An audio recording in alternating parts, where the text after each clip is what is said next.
Hi friends, welcome to Divya's சமையல். நீங்கள் என்ன நம்ம சேனலை சப்ஸ்கிரைப் பண்ணலைன்னா மறக்காமல் கீழே இருக்க ரெட் கலர் பட்டன் அமைக்கி சப்ஸ்கிரைப் பண்ணிடுங்க. அப்படியே பக்கத்தில் இருக்க பெல் ஐக்கானையும் கிளிக் பண்ணிடுங்க. இன்றைக்கி நம்ம என்ன டிஷ் பார்க்க போகிறோன்னா பானி பூரி எப்படி செய்கிறதுன்னுட்டு பார்க்கலாம். இதுக்கு நான் 2 கப் ரவா எடுத்திருக்கேன்.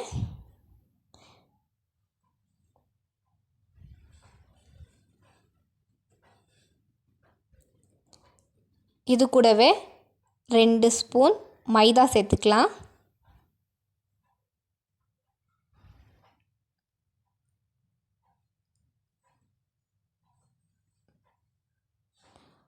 உப்பு தேவையான அளவு. இதோட நம்ம கொஞ்சமாக சோடா சேர்த்துக்கலாம், பேக்கிங் சோடா. இப்போ இதை நம்ம நல்லா மிக்ஸ் பண்ணிடலாம்.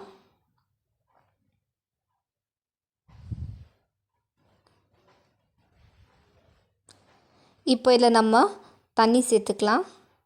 நம்ம கொஞ்சம் கொஞ்சமாக தண்ணி சேர்த்து மிக்ஸ் பண்ணலாம். ஒரே வாட்டில் நம்ம தண்ணி சேர்த்தோன்னா நிறைய ஆயிரும். கொஞ்சம் கொஞ்சமாக சேர்த்து நம்ம நல்லா மிக்ஸ் பண்ணிடலாம். நல்லா சாஃப்டாக மிக்ஸ் வர வரைக்கும் மிக்ஸ் பண்ணணும்.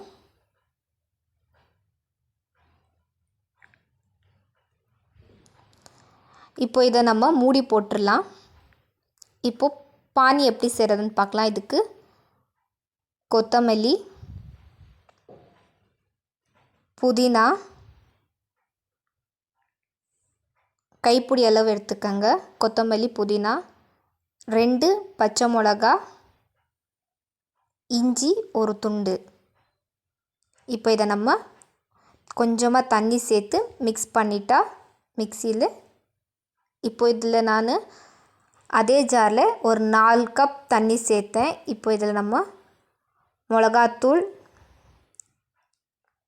கரம் மசாலா, ஜீரா பவுடர், சாட் மசாலா, தனியாத்தூளும் சேர்த்துருக்கேன். நல்லா மிக்ஸ் பண்ணிடலாம். இப்போ இதுக்கு நம்ம தேவையான அளவு உப்பு சேர்த்துக்கலாம்.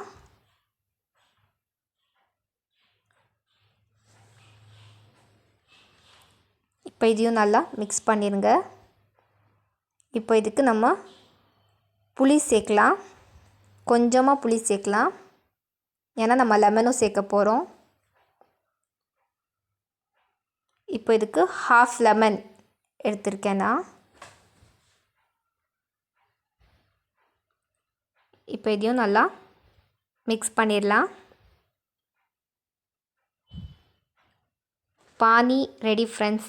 இப்போ நம்ம மசாலா எப்படி செய்யலான்னு பார்க்கலாம். இதுக்கு நான் 2 பொட்டேட்டோவை வேக வச்சு எடுத்திருக்கேன். இப்போ இதில் நான் ஆனியன் சேர்க்குறேன். இதோட நான் கொஞ்சம் கொத்தமல்லியும் சேர்க்குறேன். பொட்டேட்டோவை ஸ்மாஷ் பண்ணி வச்சுருக்கேன். ரொம்ப ஸ்மாஷ் பண்ணிடக்கூடாது, லைட்டாக ஸ்மாஷ் இருந்தாலே போதும். இப்போ இதில் நம்ம உப்பும் சேர்த்துக்கலாம் தேவையான அளவு. இதோட கொஞ்சம் மிளகாத்தூள், இதோட நம்ம கொஞ்சம் ஜீராத்தூளும் சேர்த்துக்கலாம். இப்போ இதை நம்ம நல்லா மிக்ஸ் பண்ணிடலாம். மசாலாவும் ரெடி ஃப்ரெண்ட்ஸ். இப்போ நம்ம பூரி செய்கிறத பார்க்கலாம்.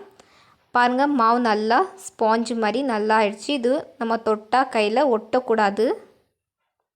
இப்போ இதை நம்ம நல்லா ஒரு வாட்டி உருட்டிட்டு பால்ஸ் பண்ணி வச்சிடலாம். இப்போ இதை நம்ம லைட்டாக மைதாவை சேர்த்து நல்லா சப்பாத்தி மாவு எப்படி நம்ம தேய்ப்போமோ அந்த மாதிரி தேய்ச்சிடலாம். கொஞ்சம் தின்னாக தேய்க்கலாம். கொஞ்சம் ஃபேட்டாக இருந்துச்சுன்னா பூரி உப்பாது. இப்போ இதை நம்ம ஷேப்பில் கட் பண்ணி எடுத்துக்கலாம்.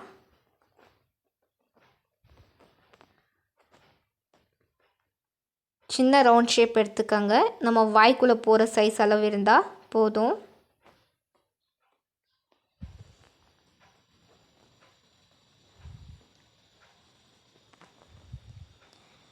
இந்த மாதிரி தின்னாக இருக்கணும். தின்னாக இருந்தால் தான் உப்பி வரும். ஃபேட்டாக இருந்துச்சுன்னா உப்பாது ஃப்ரெண்ட்ஸ்.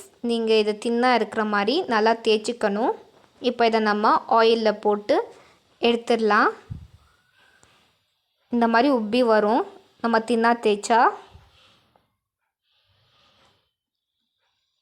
ஓகே ஃப்ரெண்ட்ஸ், பானிபூரி, சுவையான பானிபூரி ரெடி. வீட்டில் எப்படி நம்ம ஈஸியாக குவிக்காக செய்கிறதன்னிட்டு பார்த்தோம்.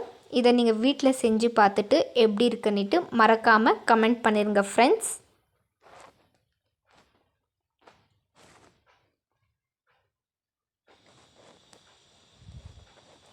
Thank you for watching.